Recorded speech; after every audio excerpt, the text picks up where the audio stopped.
Di antara tanda-tanda kiamat, Masya Allah, yang namanya perempuan jumlahnya lebih banyak daripada laki-laki. Di sini aja tuh lihat.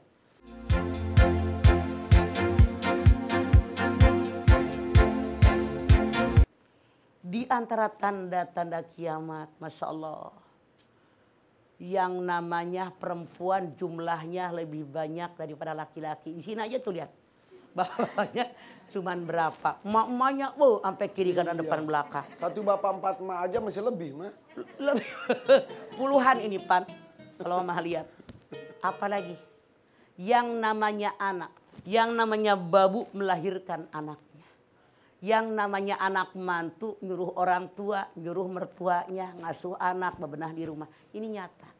Pasir jadi batu, batu jadi pasir. Orang dulu rakyat kecil jadi pada pejabat, jadi orang kaya. Yang namanya orang kaya, yang dulu turunan pejabat turun pada minggir. Orang kota senang di kampung, orang kampung senang di kota. Masya Allah, tukang abu gosok, tukang sol, pada pakai sepatu, bawa HP. Ini kemajuan zaman yang luar biasa. Dulu tahun 90-an kalau saya ceramah ke daerah-daerah, tabarakallah, kelihatan orang kampung. Sekarang Anda yang ada di kota lebih keren mereka yang di kampung. Masya Allah, dan dananya survei membuktikan. Ditambah lagi yang namanya agama dipermainkan. Masya Allah, kita lihat masjid gede-gede dengan model yang mewah-mewah. Tapi giliran jamaah maghrib, jamaah isya, apalagi jamaah subuh sepi. Kenapa Allah kirimkan kepada kita musibah? Jangan-jangan musibah diberikan kepada kita karena azab. 3 apa yang namanya musibah? Yang pertama, musibah diberikan oleh Allah itu buat ujian. Ujian. Falanabluwannakum bisyai'in minal khawfi wal ju'i wa naqsin minal amwali wal anfusi wat thamarat wa basyiris sabirin alladzina idza asabatuhum musibah qalu inna lillahi wa inna ilaihi raji'un. Semua manusia suatu saat diberikan sedikit ketakutan. Takut nggak punya makanan, takut nggak punya buah-buahan, takut sakit, takut mati. Berikan kabar gembira sama orang sobar. Siapa mereka? Tiap dapat musibah mereka beristirja. Saya berasal dari Allah dan kembali kepada Allah. Siapapun orang beriman diberikan ujian. Jangan ngomel. Lulus naik harkat derajat kita di depan Allah. 2. Yang namanya musibah oleh Allah itu adalah teguran buat kita. Kalau kita punya anak berbuat salah ditegur. Ditegur nggak? Tegur lah. Kalau dia tidak berbuat salah ditegur nggak? Enggak. Coba Anda lihat. Ma asobaka min hasanatin famin Allah. Wa ma asobaka min sayyiatin famin nafsi. Sudah semua yang enak yang nikmat asal dari Allah, yang buruk karena kelakuan kalian tuh ditegur. Ya. Ujian, teguran. Teguran. Yang ketiga. Ma asobakum min musibatin famimma kasabat aydikum wa ya'fu an katsir. Musibah yang menimpa kalian semua karena kesalahan kalian sendiri. Mohon ampun kepada Allah dengan ampunan yang banyak. Yang ketiga, tingkatan yang paling parah. Ini azab. Yang mama takut ini yang menimpa negara kita bertubi-tubi musibah ini, Masya Allah. Azab. Wa makana rabbuka muhlikal qura hatta yab'asa fi ummiha rasula yatlu alaihim ayatina wa ma kunna muhlikal qura illa wa aluha dhalimun. Allah tidak akan mengirimkan azab kepada suatu kota kecuali dikirimkan rasul dulu yang menyampaikan ayat-ayat Allah. Yang Allah azab adalah penduduk yang berbuat zalim. Ini azab. Diuji nggak lulus, ditegur nggak sadar-sadar. Akhirnya datang. Akhirnya dikirim azab. Na'udzubillah min dzalik, yuk banyak bertaubat. Iya, sementara kalau azab mah pukul rata. Yang beriman dan enggak kena efek. Nanti bedanya di alam akhirat. Ya Masya Allah mah.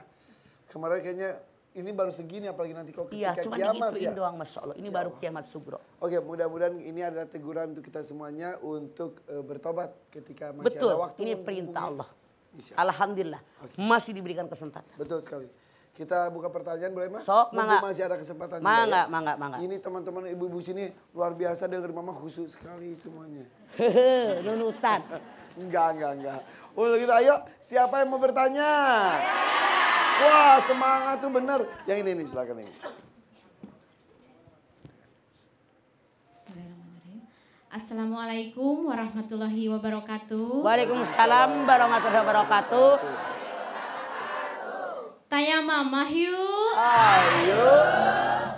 Saya Yelis Marcella dari Majelis Taklim Baitul Ilmi Banjar Patroman. Oke. Ma, saya mau nanya. Misalnya di satu daerah ada orang yang berbuat dosa. Dosanya itu sangat besar sekali, Ma. Apakah benar dosanya itu akan menimpa ajabnya ke semua kampungnya atau daerahnya gitu, Ma? Oke. Terima kasih, Ma. Istilahnya gara-gara nila setitik rusak susu sebelanga. Yang berbuat dosa cuma beberapa gelidir, tapi yang kena bencananya satu kampung, satu provinsi, satu negara. Apakah benar? Nanti kita akan bahas ya, Ma, nanti. Kita kalau pagi bersama Mama Dede di sini di Siraman Kolbu bersama Mama Dede. Tanya Mama yuk. Ayo. Terima kasih atas kesetiaan Anda bersama kami di sini di Siraman Kolbu bersama Mama Dede. Tanya Mama yuk. Ayo. Ibu Yelis tadi bertanya, Mah, katanya kalau di sebuah daerah, satu kampung atau ya apalah kawasan, ada yang berbuat dosa besar sekali. Pokoknya dosa, terus akhirnya kena musibah. Apakah itu imbas dari si pendosa tersebut, Mah? Oke. Bu Yelis, kita lihat kembali kepada Al-Quran. Allah Subhanahu wa Ta'ala berfirman dalam surat Hud ayat 117. Kata Allah, wa makana yuhlikal qura illa wa asluha muslihun. Allah tidak akan mengazab suatu kampung karena mereka berbuat baik. Mana yang diazab? Di dalam surat Al-Qasas 59 Allah berfirman, wa makana muhlikal qura. Wa makana muhlikal qura. Allah tidak akan mengadab suatu kampung sehingga Allah kirim seorang rasul yatlu alaihim ayatina, yang menyampaikan ayat-ayat Allah. Wa makana muhlikal qura illa wa ahluha zalimun. Yang Allah azab adalah orang-orang berbuat zolim. Ya. Kalau masih banyak orang berbuat baiknya nggak bakal diazab. Tapi kalau mayoritas berbuat jahat, itulah yang diazab. Begitu.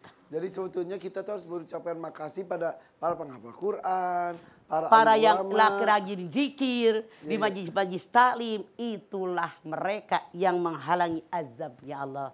Itulah makanya kita harus saling menasihati. Iya. Itu.